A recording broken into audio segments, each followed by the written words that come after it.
नमस्कार, good evening. बहुत स्वागत है आप सबका। मैं पुनीत पाठक हूं और आप देख रहे हैं खबरों का महाबुलेटिन न्यूज डिकोड, जिसमें हम दिखाते हैं खबर A to Z। आज से न्यूज डिकोड को लेकर के जिस तरह की आपकी राय थी उसी मुताबिक आप इस स्वरूप में देखेंगे। शुरुआत करते हैं आज के न्यूज डिकोड की। होता जिससे बच्चों के ऊपर मनोवैज्ञानिक दबाव बढ़ जाता है और इसका नतीजा इस तरह की तस्वीरों से सामने आता है। दुखद है, अपने आप में कई सारे सवाल छोड़ता है। जवाब हमारे ही पास हैं, ढूंढने भी हम ही को हैं। चलिए, अब वक्त है आज की दो और अहम तस्वीरों को देखने का और इनसे जुड़े सवालों को डिकोड करने का। पहली तस्वीर कर्नाटक की भारत जोड़ो यात्रा की, जिसमें आज भूपेश बघेल शामिल हुए, और दूसरी तस्वीर रायपुर में भारतीय जनता पार्टी के राजभवन तक के मार्च की। बीजेपी ने 58% आरक्षण रद्द किए जाने के विरोध में यह मार्च निकाला।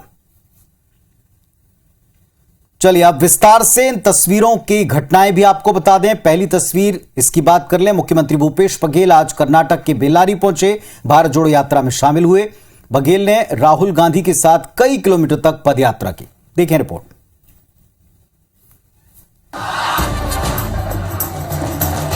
तस्वीरें कर्नाटक के बेल्लारी की हैं। आज छत्तीसगढ़ के सीएम भूपेश बघेल भारत जोड़ो यात्रा का हिस्सा बने। सीएम भूपेश बघेल ने राहुल गांधी के साथ कई किलोमीटर की पदयात्रा भी की। सीएम भूपेश बघेल ठीक राहुल गांधी के समानांतर चल रहे थे।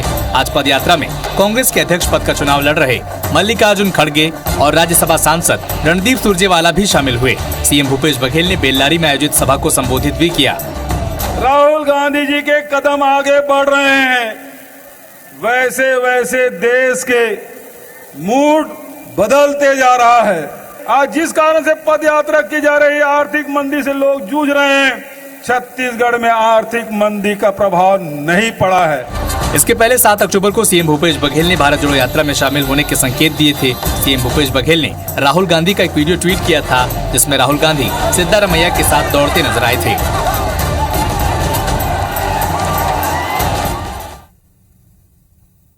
तो रिपोर्ट और तस्वीर आपने देख लिया। आपने देखा कि भूपेश बघेल कैसे राहुल गांधी के साथ कदम से कदम मिलाकर चल रहे थे। आखिर इस बॉडी लैंग्वेज के भी मायने हैं और क्या है, डिकोड करते हैं। पहली नजर में यह साफ हो जाता है कि भूपेश बघेल राहुल की कोर टीम का हिस्सा बन चुके हैं।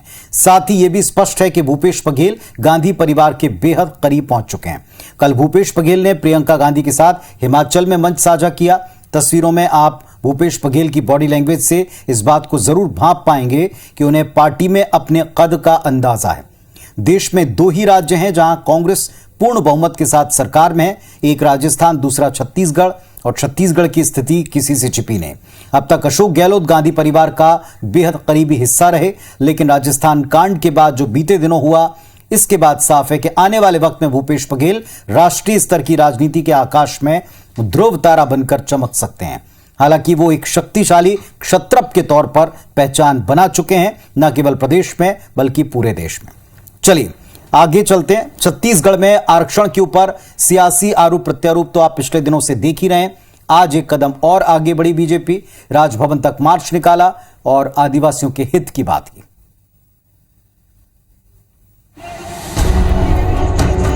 छत्तीसगढ़ में आरक्षण का मुद्दा लगातार सुर्खियों में है। बीजेपी आरक्षण के मुद्दे को पूरी तरह से कैश करने के मूड में है। आज बीजेपी के नेताओं ने पार्टी मुख्यालय से लेकर राजभवन तक मार्च निकाला। बीजेपी का आरोप है कि हाईकोर्ट में भूपेश सरकार ने सही तरीके से पक्ष नहीं रखा, इसकी वजह से 58% आरक्षण को असंवैधानिक घोषित किया गया। भूपेश सरकार के लापरवाही के कारण, उनकी अक्षमता के कारण उनके आरक्षण में कमी हुई है। ये पूरा जनजातीय समाज को भारी नुकसान हुआ है।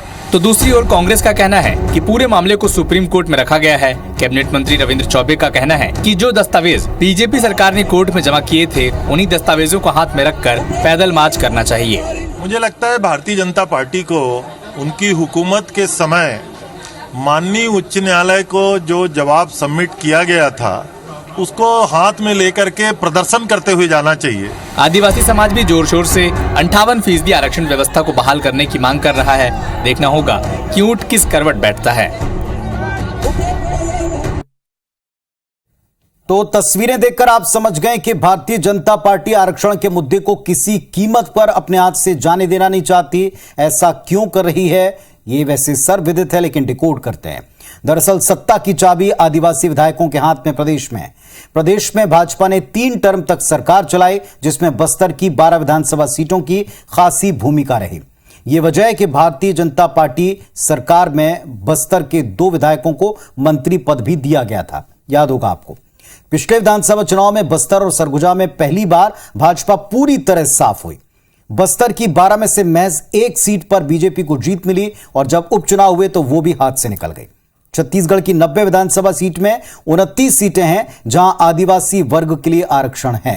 अर्थ ये कि आदिवासी वोट बैंक किसी भी पार्टी को सत्ता दिला सकता है या सत्ता से बाहर कर सकता है, और इस बार आदिवासियों के लिए आरक्षण सबसे अहम मुद्दा रह सकता है। और यही वजह है कि कांग्रेस बीजेपी दोनों की नजर इस आदिवासी आरक्षण पर है, आदिवासी समुदाय पर है।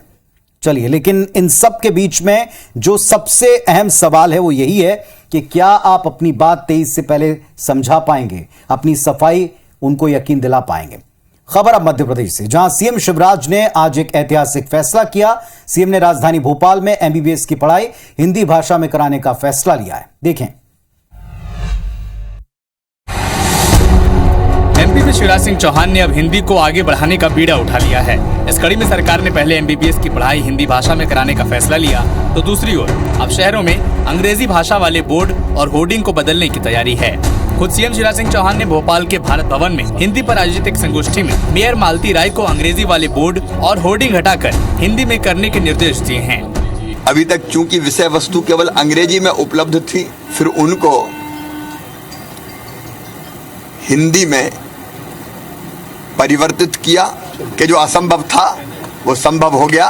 तो कांग्रेस का कहना है कि अंग्रेजी के बोर्ड बदलने के साथ महंगाई, बेरोजगारी और भ्रष्टाचार जैसे विषयों पर भी सीएम को ध्यान देना चाहिए। बोर्ड बदलने से कोई फर्क नहीं पड़ेगा। तो हिंदी के जो शब्द महत्वपूर्ण है मध्य प्रदेश की जनता के लिए, भ्रष्टाचार, बेरोजगारी, महंगाई, अनाचार, इसके ऊपर ध्यान देना चाहिए मुख्यमंत्री जी को। और बात तो सही है, वाकई में एमपी में इतिहास रचा जा रहा है, लेकिन ये भी तय है कि शिवराज सिंह चौहान को इतिहास में उनके हिंदी प्रेम के लिए याद रखा जाएगा। तो सीएम शिवराज सिंह चौहान ने एमपी को हिंदीमय करने का बीड़ा उठा लिया। आखिर इसके पीछे क्या चल रहा है, क्या वजह है, डिकोड करते हैं। बीते 1 महीने से कांग्रेस दक्षिण भारतीय राज्यों में सक्रिय है। दक्षिण भारत में भारतीय जनता पार्टी से बेहतर स्थिति कांग्रेस की दिखती है। राहुल ने कल ही, आपको याद होगा, हमने बताया भी था, बीजेपी पर दक्षिण भारतीयों पर हिंदी थोपने और दक्षिण भारतीय भाषाओं के अपमान तक का आरोप लगाया, और ऐसा वो पहले भी कर चुके हैं। और ऐसे वक्त में बीजेपी अब हिंदी बेल्ट को साधने की कवायद कर रही। इसका आगाज मध्य प्रदेश से हुआ है। बीजेपी हिंदी भाषी वोटर्स को यह जताना चाहती है कि हिंदी के संरक्षण, संवर्धन, प्रचार प्रसार के प्रति वो कितनी समर्पित है। लेकिन इस फैसले में कुछ पेंच भी हैं। मान लीजिए किसी का सलून है, तो क्या उसे अब केश कर्तनालय लिखना होगा? क्या यह सहज और सरल होगा? अच्छा होता कि सरकार जागरूकता फैलाती, इसके बाद इस तरह के कदम उठाती। दूसरी बात, एमबीबीएस की शिक्षा हिंदी में दिलवाने की, तो इसके लिए पूरे इंफ्रास्ट्रक्चर तैयार करने की आवश्यकता होगी, मूलभूत संरचना, और इससे जुड़ी कुछ चिंताएं और सवाल भी हैं जिनका स्पष्ट जवाब वक्त पर मिलना चाहिए, क्योंकि मौजूदा दौर में देश और दुनिया भर में मेडिकल से जुड़े शोध पत्र, प्रिस्क्रिप्शंस, ये सब टेस्ट रिपोर्ट के साथ अंग्रेजी में हैं। क्या क्या बदलेंगे और कब तक बदलेंगे, इस बात को लेकर भी कई सवाल उठाए गए और इनके जवाब वक्त रहते स्पष्टता से मिलने चाहिए। चलिए एक अहम मुद्दे की तरफ आपको ले चलते हैं। इंदौर में स्कॉलरशिप की मांग और बेरोजगारी के खिलाफ यूथ कांग्रेस ने विरोध प्रदर्शन किया। कलेक्ट्रेट के बाहर उन्हें जब पुलिस ने रोका तो उनके साथ झड़प भी हुई। देखें।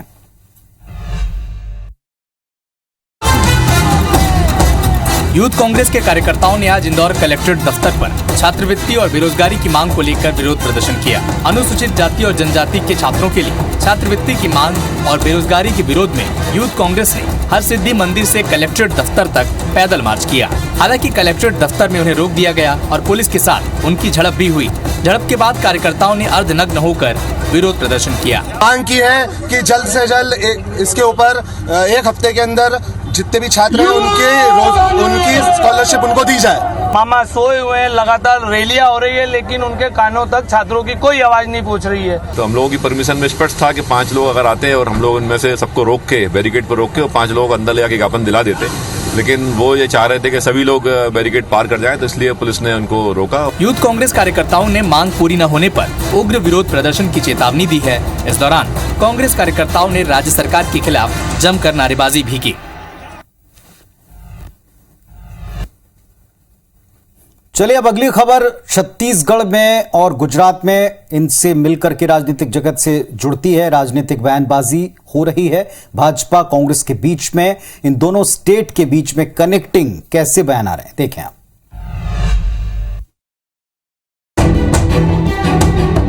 छत्तीसगढ़ में भी गुजरात चुनाव को लेकर राजनीतिक बयानबाजी शुरू हो गई है। कांग्रेस विधायक बृहस्पति सिंह ने बीजेपी पर निशाना साधते हुए कहा, देश की जनता बीजेपी से त्रस्त हो चुकी है। केंद्र की बीजेपी सरकार हर मोर्चे पर फेल है। महंगाई से लेकर बेरोजगारी तक बीजेपी सरकार खरी नहीं उतरी है। इसीलिए देश की जनता आने वाले समय में बीजेपी को 21 साल के लिए बाहर का रास्ता दिखाने वाली है। हिंदुस्तान की जनता बहुत जागरूक है। जिस तरह से 7 समंदर पार अंग्रेजों को भेजा है, उस तरह से भारतीय जनता पार्टी को भी ये कई सालों के लिए ये भेज देंगे। बृहस्पति सिंह के बयान पर पूर्व नेता प्रतिपक्ष धर्मलाल कौशिक ने पलटवार किया। आज कांग्रेस पूरे देश से साफ हो गई है। हिंदुस्तान के जनता ने सरकार की बात छोड़ दीजिए, नेता प्रतिपक्ष कांग्रेस का बन जाए इस लायक भी नहीं छोड़े हैं। इधर बयानबाजी के बीच छत्तीसगढ़ के 3 कैबिनेट मंत्री अमरजीत भगत, प्रेमसाय सिंह टेकाम और जयसिंह अग्रवाल गुजरात दौरे पर हैं। तीनों को एआईसीसी ने लोकसभावार ऑब्जर्वर बनाया है। तो वो कहावत आपने सुनी होगी, तू डाल डाल मैं पात पात। ये कहावत कांग्रेस बीजेपी पर बिल्कुल फिट बैठती है। ऐसा हम क्यों कह रहे हैं, इसको डिकोड कर रहे हैं। कांग्रेस हिमाचल गुजरात में पूरा जोर लगा रही है, वहां वो सत्ता में वापसी करे, और इसी तरह बीजेपी राजस्थान और छत्तीसगढ़ जैसे राज्यों में सत्ता वापसी की कोशिश करे।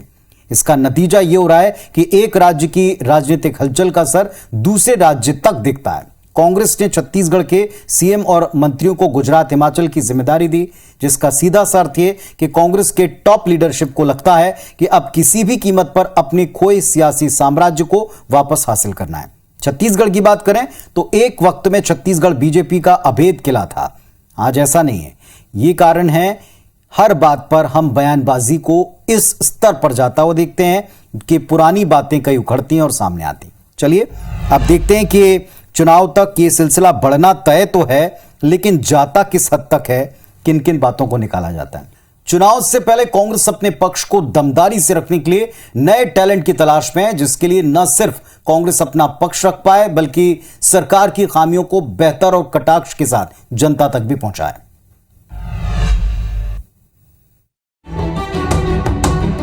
एमपी के अगले विधानसभा चुनाव के लिए कांग्रेस ने नए टैलेंट की सर्चिंग तेज कर दी है। यूथ कांग्रेस एमपी के ग्रामीण इलाकों में रहने वाले प्रतिभाओं की तलाश में बड़ा अभियान चला रही है। दरअसल यूथ कांग्रेस देश भर में यंग इंडिया के बोल अभियान के जरिए प्रवक्ताओं का टैलेंट हंट करा रही है। यूथ कांग्रेस की कोशिश है कि बीजेपी सरकार के खिलाफ दमदारी से बात रखने वाले युवाओं को तलाशा जाए, जिससे कांग्रेस की विचारधारा को आगे बढ़ाने के साथ ही बीजेपी सरकार की जन विरोधी नीतियों को आम आदमी तक पहुँचाया जाए। कांग्रेस पार्टी हमेशा चाहती है कि ऐसे लोग जो राजनीतिक परिवारों से भी ना हो, राजनीतिक पृष्ठभूमि से भी ना हो, उनको टैलेंट हंट के माध्यम से आगे लाया जाए, पार्टी की मुख्य धारा में जोड़ा जाए। पहले भी कांग्रेस ने इस तरह के बहुत प्रयास किए, लेकिन आज भी जो प्रवक्ता मध्य प्रदेश के अंदर कांग्रेस पार्टी के हैं, उनको कोई स्थान ना मीडिया में, ना सोशल मीडिया पे, ना जनता के बीच में मिलता है। फिलहाल टैलेंट हंट का एक राउंड भोपाल में पूरा हो चुका है। अब जल्द ही दिवाली के बाद अन्य जिलों में यूथ कांग्रेस का टैलेंट हंट होने जा रहा है।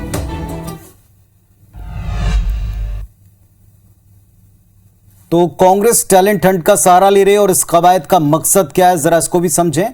कांग्रेस ग्रामीण इलाकों और जिला स्तर से प्रतिभाशाली युवाओं का चयन कर रही है।